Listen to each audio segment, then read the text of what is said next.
Olá a todos, sejam bem-vindos a mais um episódio de E aí, professor? Olá, Walter. Como você vai? Eu estou muito bem, e você? Fico feliz que esteja bem. Mesmo no lockdown, você ainda se sente bem. Esses são dias interessantes. Estou aguardando para ver o que acontece em seguida. Sempre há as pessoas negativas, mas não deveríamos estar empolgados com o que está acontecendo? Sim, tem seus aspectos positivos. Poderia iniciar com uma oração?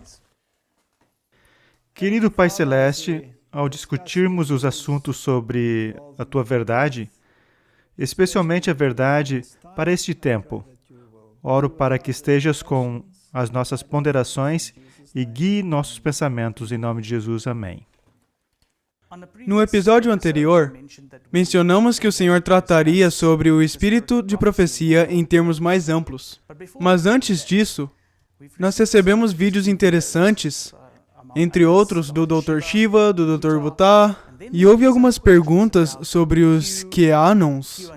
Eu não sei se o senhor sabe alguma coisa sobre isso. Sim, eu já sondei esses assuntos. Então, o que o senhor poderia nos dizer de interessante acerca das coisas que descobriu?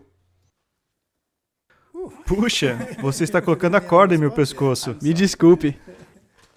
Mas tenho certeza de que os telespectadores gostariam de saber. Por exemplo, o que o senhor ouviu falar sobre o quê? O que ouviu falar sobre os Anons? O que acha desses vídeos que falam que o Trump será arruinado e que o Illuminati será exposto e que o Dr. Fauci... E que a nova ordem mundial será evitada. Sim. E todas essas coisas. Bem, antes de entrarmos nisso, queria falar um pouco sobre a dialética hegeliana. Basicamente, o princípio é que se colocam opostos no mundo e, em seguida, esfregam-se os opostos um contra o outro até que finalmente obtém-se a síntese. O interessante é que, se estudarmos as obras dos jesuítas, por exemplo, ali como está registrado nos anais congressionais, eles declaram com muita clareza qual é o alvo deles, que é a destruição do protestantismo. Esse é o alvo dos jesuítas. Não devemos perder esse alvo de vista. Ora, qual protestantismo eles estão interessados em destruir no tempo em que vivemos? Qualquer protestante que não reconheça a supremacia do Papa, pois esse é outro de seus alvos declarados. Restaurar a supremacia do Papa. Logo, declaram com muita clareza ser a obrigação dos jesuítas escalar na hierarquia as posições de poder e onde podem atuar como instigadores de diretivas especiais que devem ter nos governos. É disso que trata as organizações como os Cavaleiros de Colombo, etc. É por isso que existem. É o alvo declarado deles. É por isso que William Barr, quando perguntado sobre sua afiliação aos Cavaleiros de Colombo, como já declaramos, ele disse, não iria interferir em sua obra, pois ele vai dar a César o que é de César. Mas como já falamos, só há um César no mundo atualmente, que carrega o título de César, o Pontífice Maximus. Portanto, ele deve ser César, pois tem o título de César. E esse é o Papa. Então, ao responder, vou dar a César o que é de César, ele não estava quebrando seu juramento que fez aos Cavaleiros de Colombo de nenhuma maneira. E os jesuítas fazem o mesmo. Eles declaram categoricamente em seu juramento de lealdade que vão defender os lados opostos de uma questão, até mesmo de forma agressiva. Parecerão estar em conflito e lutando um contra o outro, como cães e gatos. Mas na síntese que resulta disso, a Igreja-mãe será glorificada. Esse é o alvo. Mesmo até a morte. Até mesmo a morte, correto. Esse é o alvo declarado deles. É por isso que eu sempre me fascino quando vejo as pessoas que estão atuando nisso. E na palestra passada falamos sobre o Dr. Fauci, por exemplo. E nesses vídeos que você menciona, eles realmente criticam o Bill Gates e o Dr. Fauci, não é? Eles dizem que essas pessoas estão em conluio e só têm uma ideia, que é vacinar o mundo inteiro e dar-lhes a marca da besta. Você sabe como o mundo cristão aí fora se sente quanto à marca da besta. Estão todos convencidos de que isso é um microchip, que será colocado na pele, etc. Esse é o grande temor. E se tivéssemos um Salvador agora? Alguém que surgirá e nos salvará desse pântano terrível, desse estado profundo de conspiração para fazer de todos robôs para que não possamos pensar por nós mesmos. Sabe, há vídeos sobre o FanVax. O FanVax. Isso, a vacina para os fundamentalistas. Uma vacina que interfere no gene e ajuda nas decisões no lóbulo frontal com respeito aos assuntos religiosos, etc. Faz com que todos sejam, como dizem, normais. Já vimos tudo isso. E vamos tratar de tudo isso. Deus quer que as pessoas tomem decisões baseadas na razão. Decisões emocionais são como o vento, que estão aqui hoje e se vão amanhã. É preciso ter uma base racional. Eu não acredito que Deus permitiria a humanidade ser vacinada a ponto de perder sua capacidade de tomada de decisão consciente. Deus não permitiria isso, pois se as pessoas não puderem fazer escolhas, não poderiam ser consideradas responsáveis. E Deus quer pessoas responsáveis. E se analisarmos o cenário, Dr. Fauci, como vimos, foi instruído em instituições jesuítas, e a administração também. Então, estão ambos no mesmo time, certo? Um está acusando o outro. E nesses vídeos, eles têm dito que a lei foi quebrada, que esses vírus foram fabricados e que foi um ato ilegal e que o único alvo deles é levar toda a humanidade ao seu sistema de lavagem cerebral, etc., etc. E vamos precisar de um Salvador. E esse Salvador é que. E ninguém sabe quem é que. Alguns dizem que é Donald Trump. Outros que é Kennedy, que morreu, mas que não morreu realmente e que vai ressuscitar. Essas coisas são fascinantes. E mesmo se fossem verdade, mesmo se realmente acontecessem, não mudaria nem um jota, porque ainda estão julgando ambos os lados da moeda. O plano principal não mudou. O plano principal não mudou. Eu diria, não se deixe distrair por essas coisas que por aí existem. É seu alvo declarado sempre acrescentar verdade a elementos de falsidade. Trata-se da coisa mais perigosa que há quando se mescla verdade e erro. É como acrescentar veneno a um suco delicioso. É o veneno que vai matá-lo, mesmo que seja um suco delicioso. Então, se analisarmos isso em termos da dialética hegeliana, sim, e daí? Temos bandidos e mocinhos. É como brincar de bom policial e mau policial. E se o Salvador aparece, dizendo que nos salvará de tudo isso, será que o mundo religioso se alegrará? Não dirão, finalmente, estamos nos livrando de todo o mal do mundo. Finalmente, alguém se levantará para prender todos esses traficantes de crianças, pedófilos, seja o que for, onde quer que estejam, quer no Vaticano ou na família real. Em Hollywood. Em Hollywood, não importa. Em Hollywood não importa, vamos prender a todos. Logo limparemos o mundo e nos dedicaremos ao que nossa Constituição é. Afinal de contas, somos um povo sob o governo de Deus. Sim, a moralidade trazida de volta. A moralidade de volta ao sistema. E a igreja dirá, aleluia! O Putin não está fazendo a mesma coisa? Não foi ele que trouxe Deus de volta à Constituição e disse, somos um povo regido por Deus? Não é isso um meio de unir o mundo e dizer, sabe, falhamos bastante, precisamos limpar essa sujeira, corrigir o que fizemos. E as pessoas vão olhar para elas como os salvadores, alguém que está corrigindo o que foi feito, seja qual for o nome que lhes atribua. Eles trouxeram paz ao mundo. E a Bíblia fala sobre isso? Seja o Trump, seja o Kennedy, ou o príncipe, sejam quem for, quem se importa? O ponto é, de volta à moralidade, de volta ao reconhecimento de Deus no centro. Então, ao se reconhecer a Deus, também temos que adorá-lo. Então, por que não dedicar um dia de adoração a Deus? E qual é o consenso que há? Que dia deveria ser? O que estamos vendo no mundo? Domingo. Então, fomos salvos da marca da besta, o implante, apenas para sermos forçados a guardar a marca da besta, que é a decisão conectiva entre os preceitos de Deus e os preceitos de homens, uma decisão moral.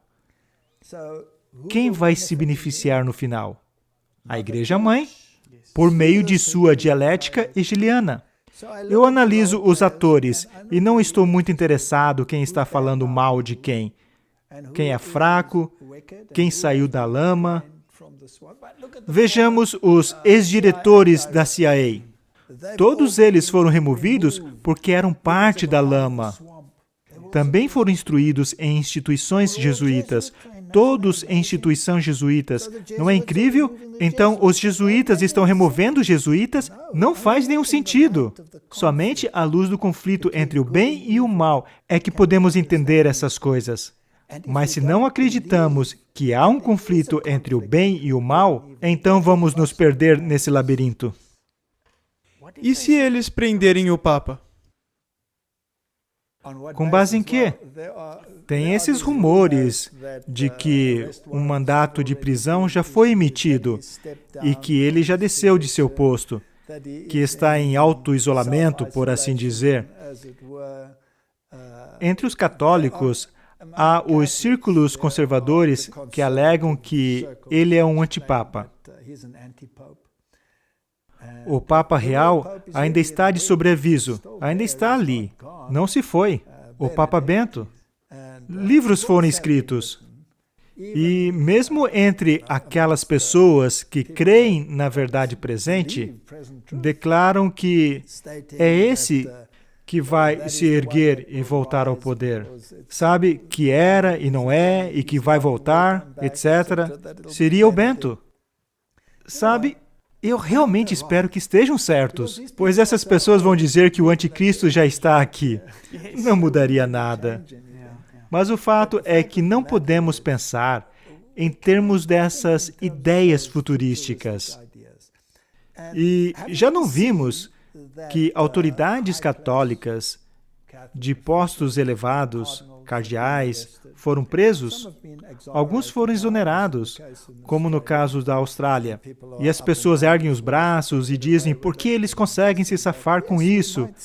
Sim, talvez vejamos algumas dessas prisões de pessoas de status elevados e a correção das coisas e a volta à condição de padrões morais.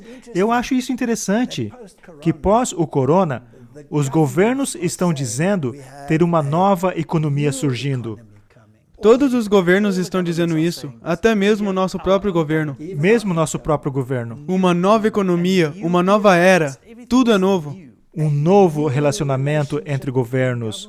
Tudo é novo, soa como uma nova ordem mundial sem uma nova ordem mundial, não é mesmo? Então, se uma parte vence ou a outra parte vence na guerra contra o Estado profundo, por assim dizer, entre outras, é na verdade irrelevante. Haverá uma nova ordem. Talvez não pareça com o que acham que pareceria, mas será uma nova ordem. E não será mais como todos dizem, que os negócios serão como sempre. E todos estão falando sobre uma semana de trabalho de 6 dias para compensar as perdas, etc, etc. Então, mais uma vez, estamos indo na mesma direção. Qual a sua pergunta? A lei dominical, de acordo com os adventistas. O Senhor acaba de mencionar uma semana de trabalho de 6 dias. Explique um pouco mais sobre isso. Será que a lei vai ser somente que só se pode e deve adorar no domingo? Eu não teria problemas com uma lei assim. Constantino criou a lei que dizia que se deveria santificar o domingo e que não se podia trabalhar no domingo. Essa é a lei dominical. Na verdade, ele tinha algumas exceções nessa lei, mas era preciso guardar o domingo. Mas a Igreja Católica Romana não tinha as leis de Constantino. A Igreja Católica Romana declarou categoricamente que os cristãos não deveriam judaizar e ser ociosos no dia de sábado. Deveriam trabalhar nesse dia. E era a lei. Então, a lei antissabática da Igreja Católica Romana, na verdade, impunha o trabalho em 6 dias e o descanso no domingo. Essa é a lei que eu estou aguardando. Voltemos um pouco na história. Não muito tempo atrás, quando houve esse grande resgate financeiro, quando os governos resgatam os sistemas bancários e as nações entram em falência e tiveram que ser resgatados. Na Europa, houve grande consternação. A Grécia entrou em turbulência, a Itália. Todos esses países experimentaram grande turbulência financeira. Logo, o Banco Europeu gastou grandes quantidades de dinheiro para resgatar essas economias e seus sistemas financeiros. Uma das leis promulgadas era que deveria haver uma semana de trabalho de 6 dias. E se um governo não cumprisse com essas leis, eles estariam em conflito com o seu acordo dos bancos centrais, que emprestam o dinheiro. Eu acho interessante que os governos estão agora anunciando, como o nosso próprio governo anunciou, que estavam recebendo dinheiro do FMI, sabe, de todas essas grandes instituições bancárias. Nem por um instante eu creio que esses empréstimos vêm sem condições. Quem controla esses sistemas bancários? Quem é o dono do Bank of America? Não são os jesuítas que controlam essas coisas? Eles dizem que são os Rothschilds. O que a palavra Rothschild significa? Significa escudo vermelho.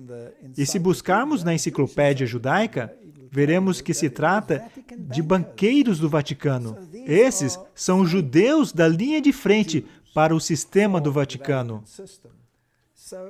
É Roma que controla os sistemas do mundo. Sim, é exatamente o que acontecerá com isso. E eu acredito que uma semana de 6 dias de trabalho será a resposta para a crise. E isso virá de país em país, até que, finalmente, por meio da liderança dos Estados Unidos, cada país adotará. Sim. E o governo da África do Sul emitiu um documento sobre educação. E um dos cenários, quando a pandemia terminar e puderem voltar à escola, é recuperar o tempo perdido. E as pessoas podem ser forçadas a ir para a escola aos sábados. Essa mesma sugestão já foi feita na Alemanha. Isso é algo que está acontecendo. Começa pequeno e vai crescendo. Mencionamos o pequeno tempo de angústia. E isso não é de uma vez. Vai entrando sorrateiramente. Vai entrando sorrateiramente. E quando menos nos dermos conta, já está lá. E quanto ao Papa? É possível que ele seja preso? Bom, como dizem, há um mandato de prisão em vigor contra ele. Eu preciso ver essas coisas antes de crer, pois há tantos ventos de histórias e doutrinas soprando por aí, que se tivermos que acreditar em cada uma delas, ficaríamos loucos. Mas como se diz, os católicos conservadores o consideram um antipapa, e que o verdadeiro vai finalmente sair da obscuridade, ou outro será eleito em seu lugar, ou seja qual for o cenário, isso não importa. Isso não importa, ele ainda será a força moral no mundo. Se prenderem esse aqui, haverá um próximo. Sim, e quão melhor será, se quisermos pensar como eles, se tivermos agora esse sistema limpo, o lamaçal limpo. A igreja foi purificada de todos esses liberais. E agora, estamos voltando a uma moralidade séria. Será que tudo voltará a resplandecer com o brilho das flores? Sim, podemos falar do espírito de profecia, pois o espírito de profecia tem muito a dizer sobre o Papa. E todas essas coisas que estão acontecendo, o Senhor se importaria de nos dar uma introdução do que consiste essa segunda perna do Adventismo? Sim, obviamente. Isso é uma batata quente. O espírito de profecia. Eu fiz uma série algum tempo atrás com François Duplessis sobre a luz menor e a luz maior, onde tratamos disso com muitos detalhes. Talvez você possa colocar o link para essa série. Farei isso para estudos adicionais. Também fiz algumas palestras no passado sobre isso. O dom orientador de Deus. Há uma palestra com todos os versículos bíblicos e tudo mais associado com isso, bem como os eventos que ocorreram. Se você colocar os links dessas palestras, as pessoas podem ter os detalhes, não temos que repeti-los aqui. Mas a pergunta é, por que o Adventismo alega ter um suporte profético adicional em se tratando dos escritos de Ellen White? Será que precisamos de algo como escritos inspirados para os tempos em que vivemos? Será que não precisamos deles? Se analisarmos alguns versículos bíblicos a esse respeito, vamos ao livro de Efésios, por exemplo, ou primeira carta aos Coríntios. Vamos primeiro a Coríntios. Ok, primeira aos Coríntios e vamos ao capítulo 1, que fala sobre os dons espirituais. E vamos ler a partir do verso 4. Sempre dou graças ao meu Deus por vós, pela graça de Deus que vos foi dada em Jesus Cristo, porque em tudo fostes enriquecidos nele, em toda palavra e em todo conhecimento, como o testemunho de Cristo foi-me confirmado entre vós. Veja, temos aí o testemunho de Cristo, de maneira que nenhum dom vos falta, esperando a manifestação de nosso Senhor Jesus Cristo.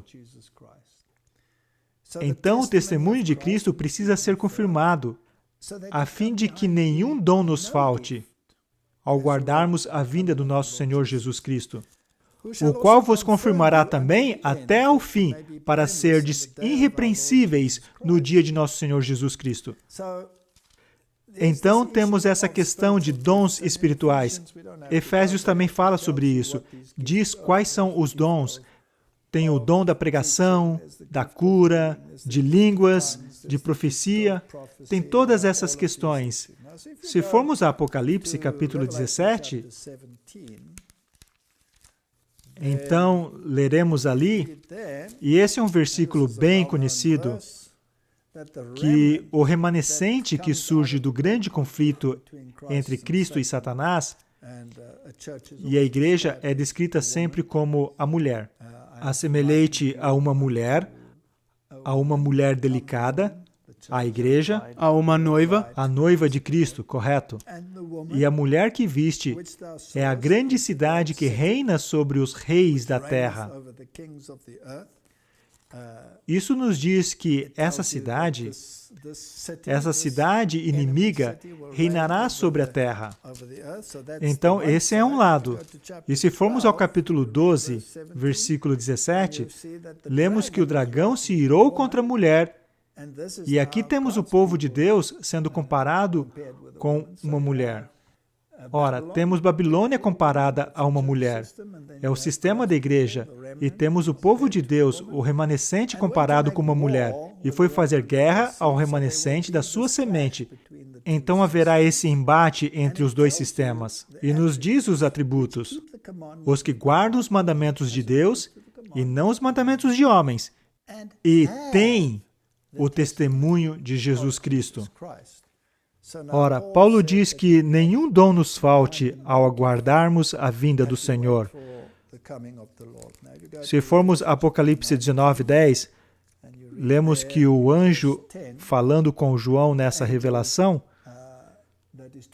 João está tão impressionado que cai aos pés do anjo e o anjo diz que ele não deveria fazer isso. E eu lancei-me aos seus pés para o adorar. Mas ele disse-me, olha, não façais tal. Sou o teu conservo e de teus irmãos, que têm o testemunho de Jesus.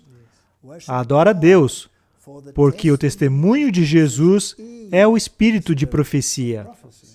Então, um dos atributos do povo de Deus, no fim, é que o espírito de profecia que Timóteo teve, que Paulo teve e que os profetas tiveram, se repetirá no tempo do fim. Para mim é fascinante que no período de tempo em que as mensagens dos 3 anjos entraram no mundo, quando o tempo profético de Daniel 9, a profecia dos 2.300 dias, veio ao fim, que foi em 1844, surgiram várias pessoas que saíram a profetizar. Joseph Smith, dos Mormons,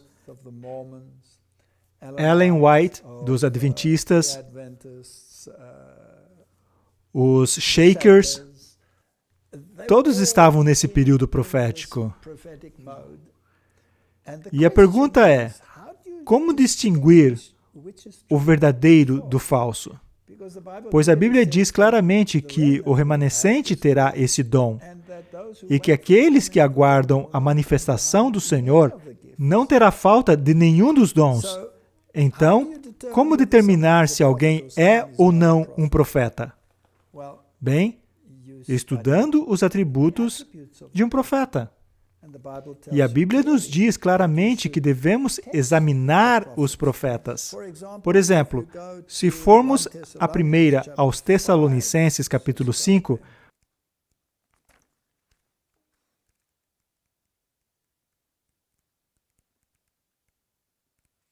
primeira aos Tessalonicenses, capítulo 5, e vamos ler o capítulo 19. Isso aqui é interessante. Não extingais o Espírito. Não desprezeis as profecias. Examinai tudo. Retende o bem. Abstém-vos de toda a aparência do mal. Em outras palavras, a Bíblia nos diz que não devemos desprezar as profecias, e sim examiná-las. E como se examina? Critérios bíblicos. Com certeza. E quais são os critérios bíblicos? Bem, esses fatores externos, mas também a pregação. Muito bem, há fatores externos, mas também questões que surgem. Quando um profeta fala, deve estar em harmonia com a Bíblia. Nenhum profeta pode contradizer uma profecia anterior. Então, seja o que for o que o profeta diga, deve estar em harmonia com a palavra. Assim, se a Bíblia, por exemplo, diz que devemos guardar os mandamentos de Deus, e alguém profetiza e diz que os mandamentos de Deus foram abolidos, temos uma escolha a fazer. Qual vamos acreditar? O que o profeta diz deve acontecer. Há certas coisas, como profecias condicionais, como quando Jonas, que estava pregando e não se realizou, porque eles cumpriram as condições e se converteram. Então, o que os profetas pregam deve acontecer. Deve estar em harmonia com a Bíblia. A vida do profeta deve estar em harmonia com os princípios de Deus.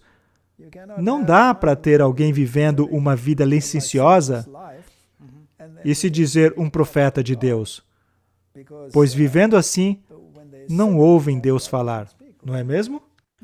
Agora que o Senhor mencionou que o que um profeta diz deve se cumprir, para mim é interessante que eu já li alguns desses profetas e alguns deles até reconheceram que tem uma lista das profecias que não se cumpriram. Então, eles mesmos se desqualificam ao reconhecer que algumas das suas profecias não se cumpriram. Com certeza. Então, como saber se alguém é ou não um profeta? É preciso seguir esses critérios bíblicos. Também há critérios físicos. Daniel descreve exatamente como um profeta entra em visão. O que acontece? Se estudarmos Ellen White, ela foi investigada, não em algum recanto, mas em frente a milhares. Sim, e por médicos. Por médicos, e ela cumpriu cada um desses critérios. Ora, um desses critérios, que não se mostra de maneira tão direta a Bíblia, mas que é certamente o caso ao estudarmos os profetas, é que todos foram odiados. Não posso deixar de falar do pobre Jeremias, lançado numa cisterna, espancado num tronco, rasgaram seus escritos. Eles o odiavam. Sabe, um dos critérios é que os profetas nunca foram amados. Eles amavam as sepulturas dos profetas, mas não o que os profetas diziam, não é mesmo? O pobre Isaías foi cerrado ao meio. Então, qual é o caso com Ellen White? Há dois profetas que se destacam em sua época. Ellen White e Madame Blavatsky. Essas duas. E elas são contemporâneas. Uma pública numa revista intitulada Lucifer. Sim, Lucifer. Essa é Blavatsky. E a outra diz que não temos credo senão a Bíblia. Leia a Bíblia como ela é. Uma ergue a Bíblia, enquanto a outra a denigre. E Blavatsky era a favor do texto alexandrino e sinático. Com certeza. Blavatsky era a favor do texto alexandrino e dizia que as versões modernas e que aqueles que escreveram os manuscritos que deram origem a elas, que somente um cabalista conseguiria alcançar essa reescrita dos documentos. Então, tudo aquilo que foi escrito antes foi alterado. Para mim, isso é muito interessante. Ao analisarmos o inimigo, geralmente descobrimos a verdade por contraste. Então, se formos às páginas da internet dos grandes líderes e personalidades do mundo, por exemplo, as Nações Unidas, quem é exaltado ali? Ellen White ou Blavatsky? Com certeza Blavatsky. Todo o movimento teosófico, como Alice Bailey, Blavatsky e todos esses, temos todos esses templos como parte do movimento das Nações Unidas e da Terra. É completamente, terrivelmente oculto. Mas esses são os heróis do mundo. E os profetas que falam sobre a Bíblia, em confiança às palavras da Bíblia, que não temos nenhum credo a não ser a Bíblia, esse profeta é difamado e odiado. Em meu próprio caso, sempre conto a história de como passei a conhecer os escritos do Espírito de Profecia. Eu vejo que você tem um livro aí. A História da Redenção. A História da Redenção é um livro magnífico, com muitos de seus livros e escritos nele, tudo em uma única compilação. Ela é uma das autoras mais celebradas no mundo, a autora mulher que mais escreveu no mundo. Ela deveria estar entre as maiores autoras do mundo. Deveria ter recebido todo tipo de prêmio literário que o mundo poderia dar a alguém dessa natureza. No entanto, não recebeu nenhum. É interessante que até as transmissoras mais proeminentes de mídia e rádio têm dito isso. E não são adventistas, mas leram, digamos, O Desejado de Todas as Nações e que deveria estar entre os melhores livros da história. Mas o modo como eu a conheci foi por um colega que me ligou e usou uma linguagem muito pejorativa a seu respeito. De tal maneira que pensei, que interessante, por que tanta hostilidade? Então comecei a ler e nunca parei. Se você quiser saber se essa mulher foi inspirada, faça a si mesmo um favor. Leia O Desejado de Todas as Nações, O Caminho a Cristo, leia O Grande Conflito e com base no que você lê e não no que você ouve, tome uma decisão. ao ler as páginas da internet tão terrivelmente negativas, se estiver baseando sua decisão nisso, não terá feito um estudo empírico. Isso está em harmonia com a palavra de Deus ou não? Por que a igreja remanescente precisaria de um dom norteador como esse? Pegue uma igreja. Não gosto de desmerecer as igrejas, mas é que algumas coisas são tão escancaradamente óbvias que me faz pensar, uau, e as pessoas ainda frequentam essas igrejas. Os mormons, por exemplo, Joseph Smith, pelo dom do pecado, o homem pode atingir a alegria. Sabe? Isso tem que nos fazer cambalear. Ou seu profeta, Brigham Young, que disse, o diabo contou a verdade sobre a divindade. Eu não queria que a mãe Eva deixasse de comer o fruto proibido por nada, pelo dom, outra vez, do pecado. Então você alcança alegria? Sabe? Tem algo escancaradamente errado nessa declaração. Então, sim, temos esse tipo de profecia por um lado, e todos estão bem felizes. Mas quando se trata de Ellen White, que exalta Jesus, a lei de Deus, de repente, ela deve ser um falso profeta. E há milhares de declarações de todas as suas profecias falsas. E há tantos outros livros escritos contra tais declarações. Dá para estudar isso infinitamente. O fato é que, se você pegar seus escritos e lê-los, eles o levarão para longe da palavra de Deus ou o levarão para a palavra de Deus. A propósito, qual a sua experiência? Bem, quando eu entrei no Adventismo, mal sabia de Ellen White. Ninguém sabe, não é? É um dos segredos mais bem guardados. E, finalmente, algo semelhante ao que aconteceu com o Senhor, aconteceu comigo. Havia pessoas que não estavam contentes por eu ter me tornado adventista e que me diziam o tempo inteiro que essa seita adora Ellen White o tempo todo, suas doutrinas e todas essas coisas. E eu dizia, eu nem sei quem é Ellen White. Posso te interromper um instante? Você está dizendo que não se tornou adventista por causa dos escritos de Ellen White? Você se tornou adventista por causa da palavra de Deus. Comigo também foi assim. Nunca tinha ouvido falar dela. Mesmo quando eu já estava na igreja, nunca ouvia falar nada dela. E mesmo quando eu estava na igreja, sabe, a maior hostilidade contra ela está na igreja. Aham. E isso lhe surpreendeu? Claro, porque quando comecei a ser confrontado e passei a ler Ellen White, eu dizia, uau, isso é incrível. Finalmente comecei a ler de verdade. E ficou claro para mim, é impossível que ela seja um falso profeta ao dizer essas coisas.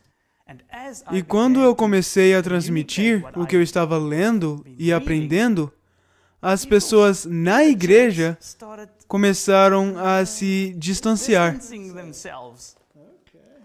Isso foi... O Senhor mencionou num sermão que fez, que Apocalipse 12:17 fala que eles têm o testemunho de Jesus. Não é somente que eles creem nos profetas. O Senhor disse ali que eles têm a posse disso. Deve estar presente neles, ou algo assim. Poderia explicar essa frase?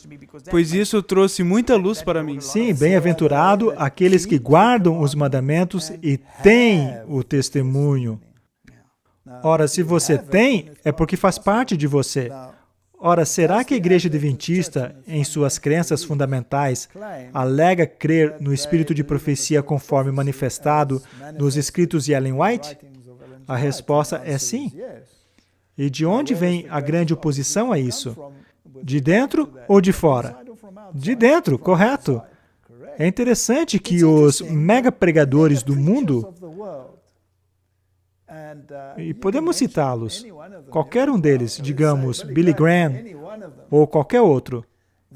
Eles têm o desejado de todas as nações em suas prateleiras. E eles o estudaram. E alguns de seus grandes sermões vêm desses livros, mas ninguém sabe que foram basicamente baseados nos escritos de Ellen White. Então, por que é preciso que Deus coloque algo assim na igreja? Por que foi necessário que a igreja primitiva tivesse profetas? Por que foi necessário que a igreja deveria, além da palavra de Deus, também ser guiada pelo Espírito? Porque sempre que havia um profeta, eles tinham a palavra de Deus. Com certeza. Quando Paulo pregava aos judeus, será que ele pregava o que o Espírito lhe dizia ou pregava da palavra de Deus? Da palavra de Deus. Ele pregava da palavra de Deus. Para onde Jesus o enviou após a sua conversão? Ele o enviou para a igreja. O mandou para a igreja. Isso é importante. Então, sua convicção, aquilo do que você finalmente prega, vem da palavra de Deus. Mas como Paulo chegou a esse ponto? Pois ele usava a mesma palavra de Deus para perseguir o povo de Deus no início. O que mudou?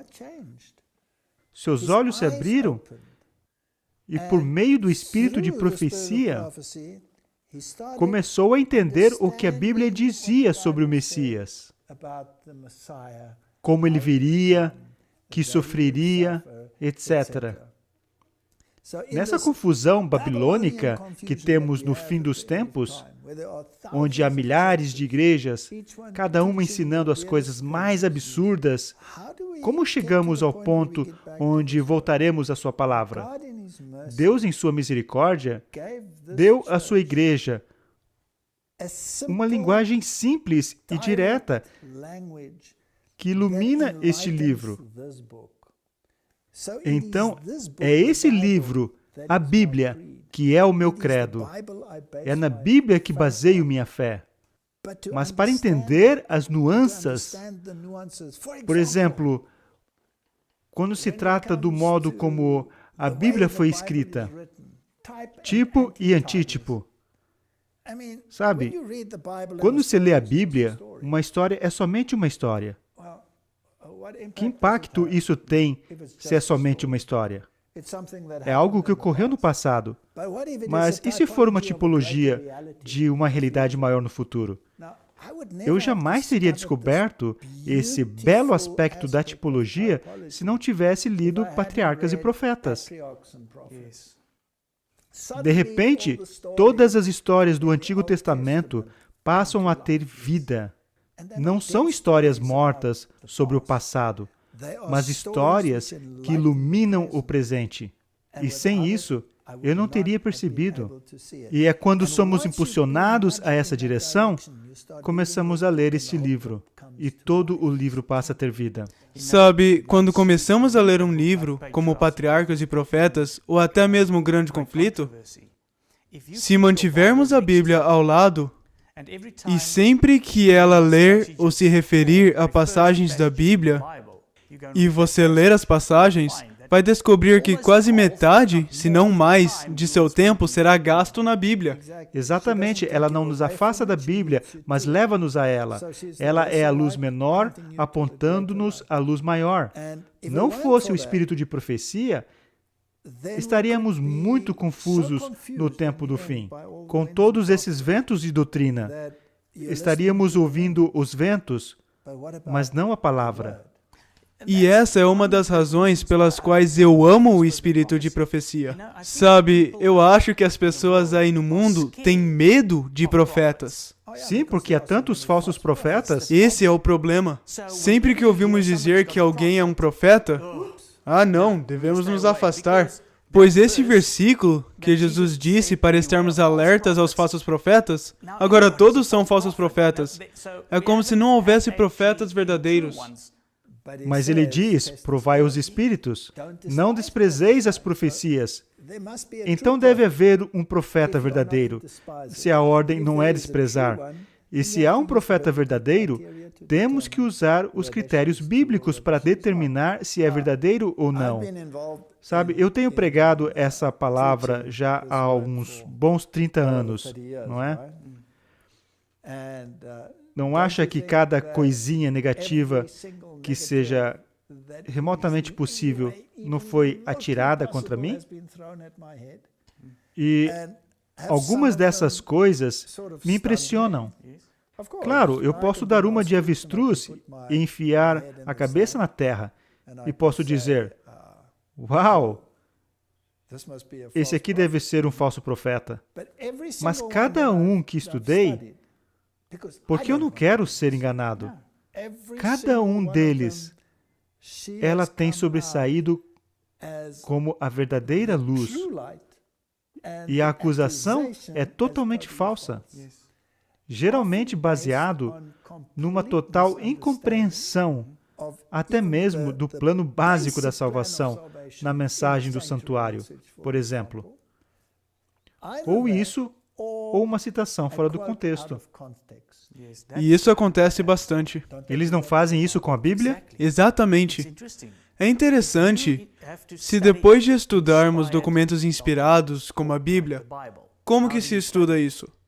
Adotam-se certos critérios. E isso se aplica também ao espírito de profecia. Não se devem tirar as coisas do contexto. A hermenêutica desempenha um grande papel, especialmente a interpretação histórico-gramática. As pessoas olham para a Bíblia como alta crítica. Eles vêm e analisam um versículo e dizem, e talvez se houver algo que pareça ser contraditório, vão dizer, mas isso não é verdade. Ao passo que, se nós realmente acreditamos na Bíblia e queremos saber o que a palavra tem a nos dizer, diremos, por que eu não estou entendendo o que está sendo dito aqui?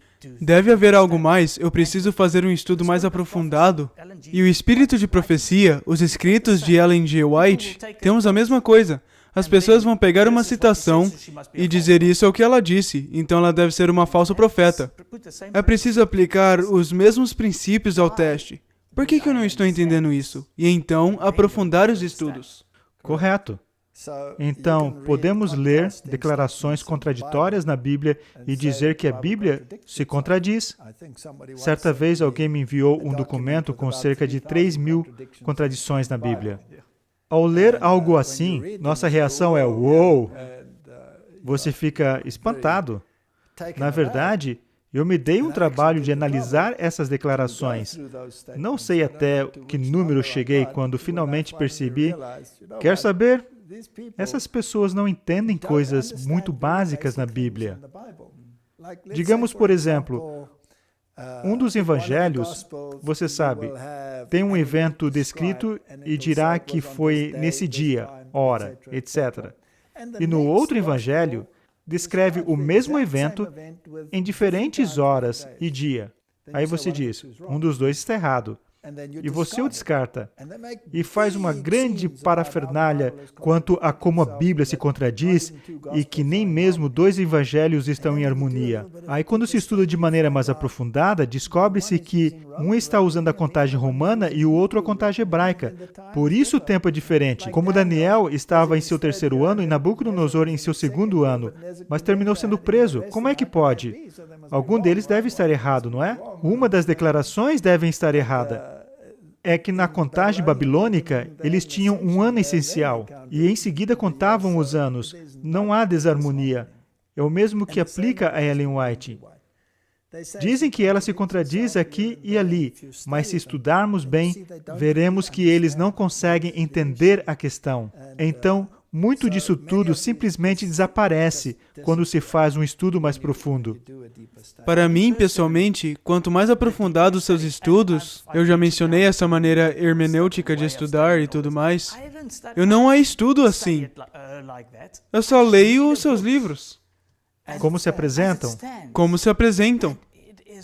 E é realmente impressionante quantos insights da Bíblia consigo extrair assim. A leitura de seus escritos só me trouxe bênçãos. Sabe, eu digo honestamente que, ao ler a Bíblia, Já tive muita confusão em minha mente entre o Deus do Antigo Testamento e o Deus do Novo Testamento. Se você ler o que Dawkins escreve, por exemplo, como ele odeia o Deus do Antigo Testamento e diz que a versão do Novo Testamento em Jesus não é tão melhor assim, porque um é sentimentalmente doentio e o outro é, sei lá, os piores nomes que ele pode imaginar. E quando começamos a ler o Espírito de Profecia, o caráter de Deus fica claro. E vemos que realmente não há desarmonia entre o Deus do Antigo Testamento e o Deus do Novo Testamento. Há uma harmonia perfeita. E começamos a perceber como Deus opera e como Ele pensa. E todas essas supostas contradições desaparecem como névoa quando chega o sol. Fica muito mais claro e cheio de cores quando se lê o Espírito de Profecia. A Bíblia é muito clara dizendo que devemos crer nos profetas e prosperaremos. É Amós que diz isso. E eu acho, é exatamente isso. Se quisermos prosperar, Deus, em sua sabedoria, deu esse dom profético à última igreja, ao remanescente que guarda os mandamentos. Se esse mandamento não tivesse ali, então não pode ser o remanescente, pois, de acordo com os critérios, precisa estar lá. Goste ou não, precisa estar lá.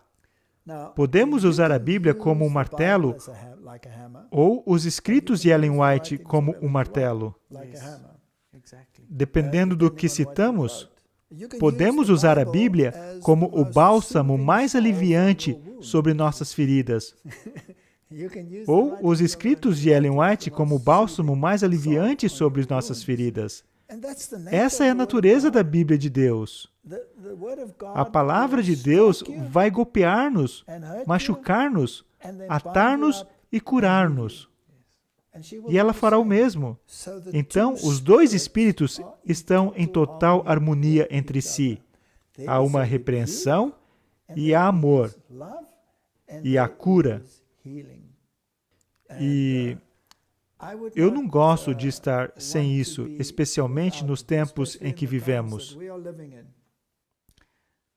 É interessante o Senhor ter mencionado isso, porque eu gostaria de dizer o seguinte: assim que lemos o desejado de todas as nações e passamos a conhecer a Cristo de verdade, então podemos ler outras coisas, como o livro O Grande Conflito, e podemos ver claramente qual que é o nosso rumo neste mundo. E isso não é amedrontador. Na verdade, é estimulante ver as coisas acontecendo diante de nossos olhos, as profecias sendo cumpridas e saber que Jesus em breve virá. O que é que o mundo diz? Analisemos atentamente ao mundo. Quando as coisas dão errado nesse planeta, e o tempo todo está dando errado, desastres naturais, etc., coronavírus, pode chamar do nome que for. A pergunta é, onde está Deus em tudo isso? Por que Ele não age? Será impotente? Por que não faz nada? Qual é o problema com Deus? Mas se entendermos isso à luz do grande conflito entre o bem e o mal, saberemos que Deus está totalmente no controle. Em total controle. E é tão reconfortante saber que o que estamos vendo acontecer no mundo é, na verdade, o cumprimento da profecia, mesmo parecendo tão ruim. Não entenderíamos o que está em jogo. É reconfortante, sim, como você disse. Certamente. Um último ponto que eu gostaria de fazer é que vai ser difícil, e acho que tenho que ter cuidado com as minhas palavras, mas vai ser difícil para qualquer um permanecer de pé nos dias que virão sem a Bíblia e o Espírito de profecia. A fortaleza, um sustenta o outro. E se tivermos ambos, então seremos mais fortes. Obviamente, Ambos requerem obediência aos preceitos de Deus. Aos preceitos de Deus. E quais são os preceitos de Deus? Estão discriminados na Bíblia e claramente discriminados no espírito de profecia. Se os aplicarmos à nossa vida, então os canais de sua mente se tornarão mais claros e poderemos entender o Espírito nos falando através da palavra de Deus. Ele sempre fala pela palavra de Deus. Se o espírito de profecia não estivesse em harmonia com a palavra de Deus, eu jamais poderia aceitá-lo. Nem eu. Mas eu entendo que está em harmonia com a palavra de Deus. Então quero motivar os telespectadores a estudá-lo. A prova do pudim está no prová-lo. Pegue um livro, como O Grande Conflito. Se quer entender como você é salvo, leia o capítulo 7, em O Caminho a Cristo. Trata-se de o capítulo mais lindo. É tão protestante, tão evangélico, tão lindo, que ninguém pode entender equivocadamente o que Paulo está escrevendo no livro de Romanos ou em qualquer outra de suas epístolas que são tão difíceis de entender, mas assim que lemos um simples e pequeno capítulo no livro O Caminho a Cristo, tudo fica muito claro. Se quiser conhecer sobre Jesus, leia o Desejado de Todas as Nações. Se quiser conhecer sobre o Antigo Testamento, leia Patriarcas e Profetas. Se quiser saber sobre as questões atuais que acontecem diante de nossos olhos, leia O Grande Conflito. Essas são as coisas que fortalecem a mente com coisas boas. Não leia as Blavatskys deste mundo que glorificam Lúcifer. Leia aqueles que glorificam a Cristo. Amém. Posso encerrar com uma palavra de oração? Certamente.